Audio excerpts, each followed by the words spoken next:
Aircraft carriers are one of the largest examples of naval force in the entire world. They're massive floating cities with the ability to carry airplanes into battlefields around the world. But how can these planes take off from such short runways, let alone land on ships in the middle of an ocean? The answer lies with the aircraft catapult system used by most aircraft carriers today. On land, planes utilize long runways to gain the speed needed for takeoff. However, on an aircraft carrier, the runways are much shorter, around 300 feet, compared to the 2,300 feet needed for a normal aircraft to take off. Instead of distance, a catapult is used to give the plane enough speed for takeoff. The catapult system doesn't seem like much when you see it on the deck of a ship. It looks like a line of track with a connection to the front landing gear of the plane, but it's capable of accelerating the craft from 0 to 165 knots in less than 2.5 seconds. That capability is only possible thanks to the impressive below-decks engineering of the catapult system. Before an aircraft is launched, high-pressure steam is collected in large accumulator tanks. This steam is siphoned off from the nuclear reactors aboard the ship and stored in pressurized tanks, which can be dangerous if malfunctions occur. Once the desired pressure of the accumulator tanks is reached, the valves are shut off and the catapult is ready to fire.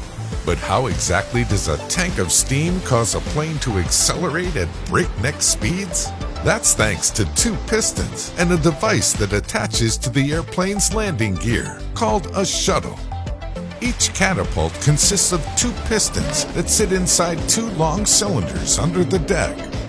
The pistons each have a metal lug that protrudes through a gap in the flight deck where they attach to a small shuttle.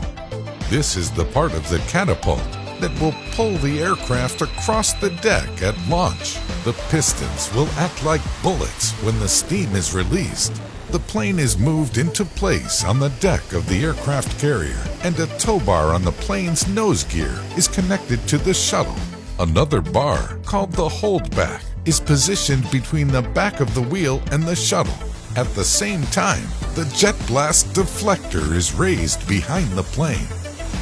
The pistons are initially locked into place so the cylinders can build up pressure.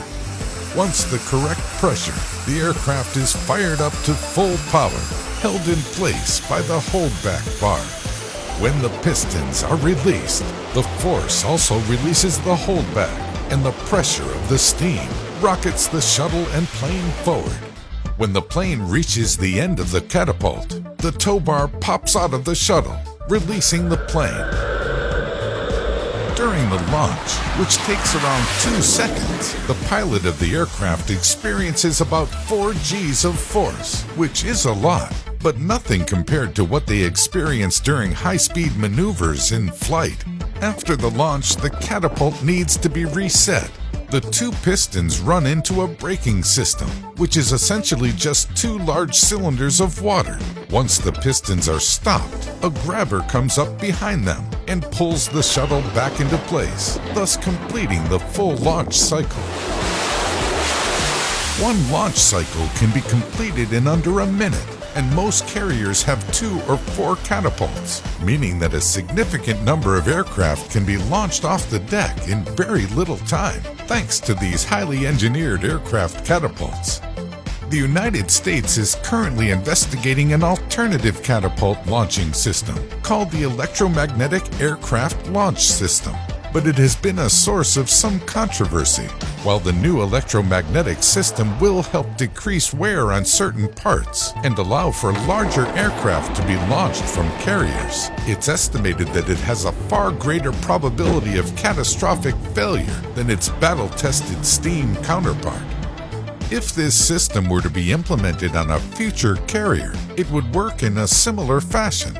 Rather than utilizing steam pressure and pistons to move the aircraft along, linear induction motors would be used. Coupled with electromagnets, this system would push the sled along through strong magnetism, resulting in less stress on the aircraft and less expenditure of energy. The system can also go from a cold start to launch ready in about 15 minutes compared to hours for steam catapults, and uses much less fresh water. Perhaps most importantly, the EMALS can launch pilotless drones, which are too heavy to be launched by steam. While it looks like steam is here to stay for catapult propulsion in the near future, the EMALS system is already being installed on the new Ford-class carriers and may represent the catapult propulsion system of the future.